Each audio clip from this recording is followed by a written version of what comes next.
प्रणाम साथियों। कुछ समय पहले आपने एक न्यूज़ सुनी होगी कि कोई एक मिशनरी सेंटिनल आइसलैंड, जो हमारे देश के अंडमान और निकोबार द्वीप समूह का एक भाग है, वहां जाने की कोशिश करते हुए वहां के ट्राइब्स के लोगों के द्वारा मारा गया। आपने सोचा है कि एक आदमी यह जानते हुए कि वहां जान जाने का खतरा है, चंद लोगों को कन्वर्ट करने के लिए कैसे और क्यों जाता है? आप चाहे मिशनरी अथवा अब्राहमिक मजहबों के बारे में कुछ भी कहें, समझें, किंतु एक बात तो माननी होगी मित्रों कि उनमें अपने मजहब के प्रति वफादारी काबिल तारीफ है। उन्हें पता है तो बस एक चीज़ का, चाहे जैसे भी हो, कन्वर्ट करो, लोगों का धर्मांतरण करो। आप उन्हें धमकाएं, मारें, गालियां दें या कुछ भी कर लें, वो अपने लक्ष्य के प्रति बिल्कुल समर्पित हैं। उन्हें कोई फेम नहीं चाहिए, वो नहीं चाहते कि उन्हें कोई याद करे। आप उनमें कितने ही धर्मगुरुओं का नाम जानते हैं जो यह काम कर रहे हैं, बिल्कुल न के बराबर। वह अपनी पूजा और स्वयं को फेमस करने के चक्कर में नहीं पड़ते। चुपचाप गांव के गांव, कस्बे के कस्बे धर्मांतरण कराए जाते हैं और हर वो हथकंडा अपनाते हैं जो उन्हें अपने कार्य की सिद्धि में सहायक हो। और यह आज से नहीं हो रहा, यह सैकड़ों वर्षों से हो रहा है।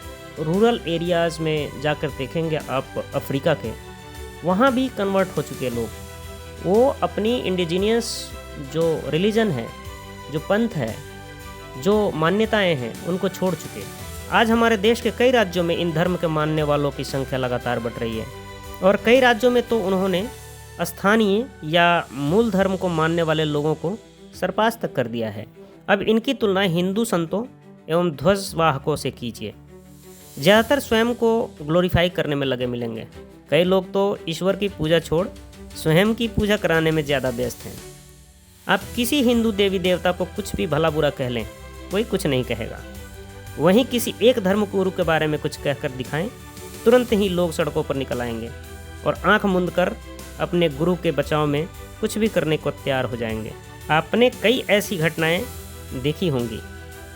वहीं घर वापसी को लेकर भी एक दो इक्का दुक्का, कहीं कुछ लोग घर वापसी कर भी लें तो उसका प्रचार इतना करेंगे कि पूछो मत।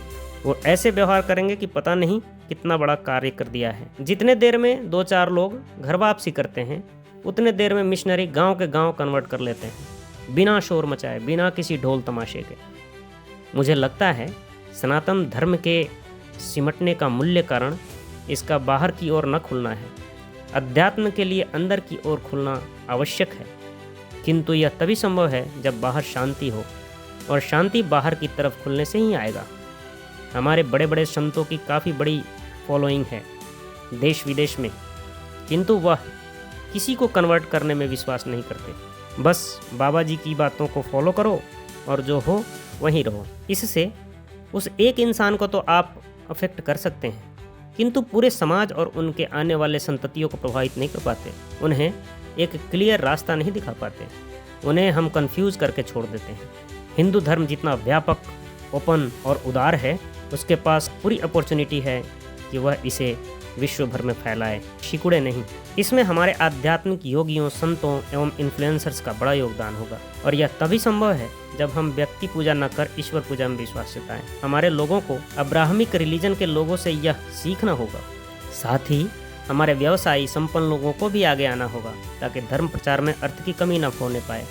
हमें लगता है इतना व्यापक, उदार और सबको समेट कर आत्मसात करने वाला यह सनातन धर्म हर दिमाग को, जो थोड़ा बहुत भी सोच सकता है, उसको प्रभावित कर सकता है। आप इससे बाहर हो ही नहीं सकते। हमारे संत पंडित समाज को भी समय अनुसार व्यवहार करना चाहिए।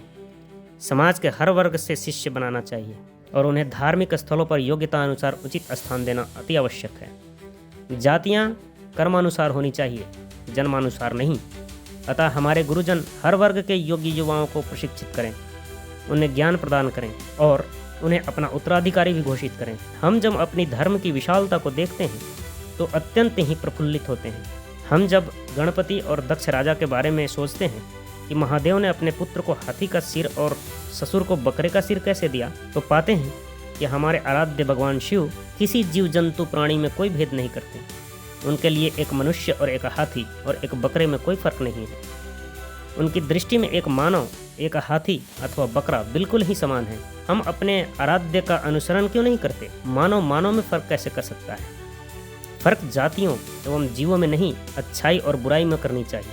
कुल से नहीं, ब्राह्मण आचरण से ही मंदिर का पुजारी हो, ठीक वैसे ही कुल से शूद्र, आचरण से ब्राह्मण हो तो वो भी पुजारी बन सके। तभी हम अपने धर्म को सही मायने में सनातन रख सकते हैं।